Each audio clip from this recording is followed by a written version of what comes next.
咁首先歡迎大家參加我哋今日嘅 NBA 活動啦。咁今日我哋嘅主題就係不會 AI 就被淘汰。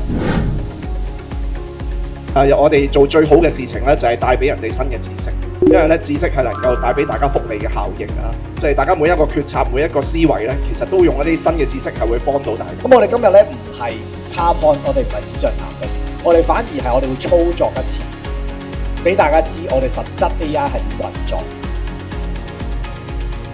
AI 對我嚟講係咩呢？有啲人話 AI 會取代好多唔同嘅職業啦。咁但係在座大家都係老闆嚟㗎嘛，係咪 ？AI 咧對老闆係好好。而家有好多嘢，只要你識得用 AI 同自動化呢，你當你係一個50人公司，你已經可以做到以前300個人嘅公司做嘅嘢㗎啦。就睇下你識唔識做嗰隻。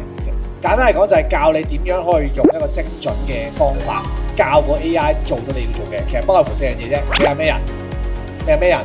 你有咩任務俾佢做？你要有咩背景？然後你嘅 comment 出嘅咩？我要出張圖，出個 Facebook post 定係出個 IG post。